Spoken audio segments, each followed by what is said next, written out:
আসসালামু আলাইকুম এভরিওয়ান, কেমন আছেন সবাই? আজকে আপনাদের জন্য নিয়ে আসছি বারবিকিউ।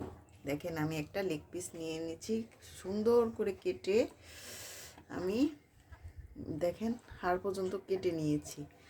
এখন এখানে আছে টক দই আমার 2 টেবিল চামচ, আর এখানে আদা রসুন আর একটা এলাচ বেটে নিয়েছি। দিয়ে দিব লেবুর রস। দেখেন, আমি এই লেগ পিসটা ভিনেগার আর লেবু দিয়ে ভিজিয়ে রেখেছিলাম আধা ঘন্টা, যাতে রক্ত পানিটা সবটা বের হয়ে যায়। এখানে আমি লেবু চিপে করতেছি, রসটা দিয়ে দিচ্ছি। আপনারা চেষ্টা করবেন মশলা দেওয়ার আগে লেবুটা সুন্দর করে ইসের গায়ে মাখিয়ে নেবেন, দিয়ে দিলাম আমি ধনিয়ার গুঁড়া, জিরার গুঁড়া, আর অল্প করে হলুদের গুঁড়া। দেখেন আমার চামচটা ছোট। আর হলো বারবিকিউ, এই যে বারবিকিউ সস।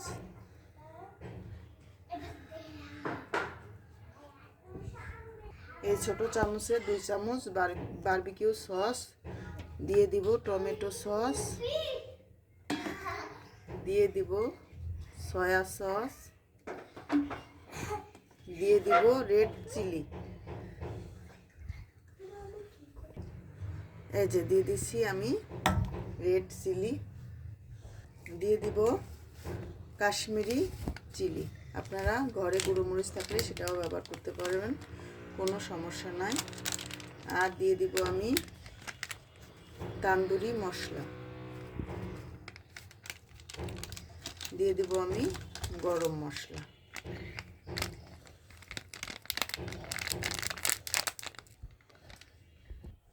ভালো করে এখন আমি ম্যারিনেট করে নিব। ম্যারিনেট করে আমি আধা ঘন্টা রেস্টে রেখে দিব।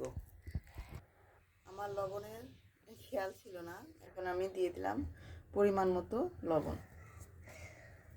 ম্যারিনেট করার 10 মিনিট পর আপনারা দিবেন সরিষার তেল, যাতে মশলাটা ভিতরে প্রবেশ করে। তারপর সাথে সাথে তেল দিলে মশলা সহজে ভিতরে প্রবেশ করতে চায় না। 10 মিনিট পর, ম্যারিনেট করা 10 মিনিট পর আপনারা তেল দিয়ে আবার মাখিয়ে আর 20 মিনিট রেখে দিবেন। ম্যারিনেট করে আমি আধা ঘন্টা রেস্টে রেখে দিয়েছিলাম। এখন আমি এই গরম তেলের মধ্যে সরিষার তেল, এটা সরিষার তেল দিয়ে দিব।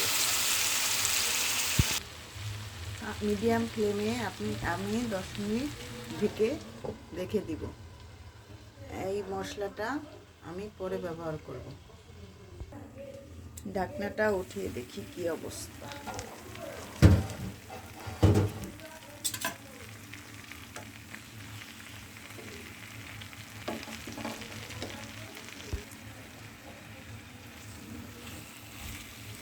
এখন এই পাশ আমি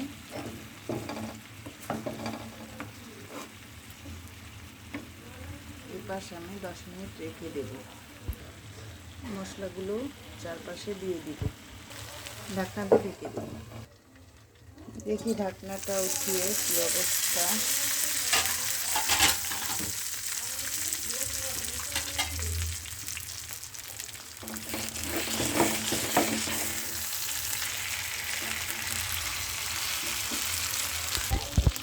মাশাআল্লাহ, দেখেন আমি এখন উপরে টমেটো সস ব্রাশ করে দেব।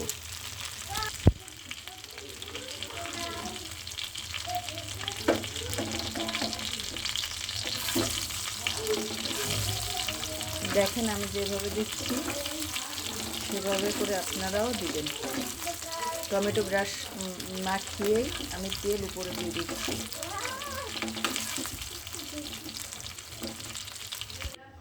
দেখেন এখন আমার শেষ কাজ, কয়লাটা গ্যাসের উপরে দিয়ে দিচ্ছি। এই দেখেন, এখন আমি জালটা ধরিয়ে দিব। এখন আমি এটার উপরে চিকেনটা বসিয়ে নিব। হ্যাঁ দেখেন, আলাদা করে কিচ্ছু করা লাগবে না, দেখছেন?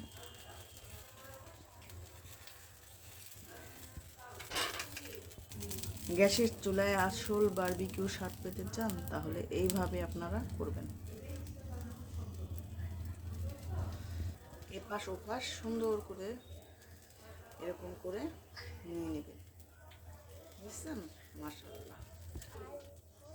এর উপরে ঘিটা দিয়ে দিলে আরও স্বাদটা বেড়ে যাবে, কয়লার উপরে ঘিটা পড়বে, স্বাদ আরও বেড়ে যাবে।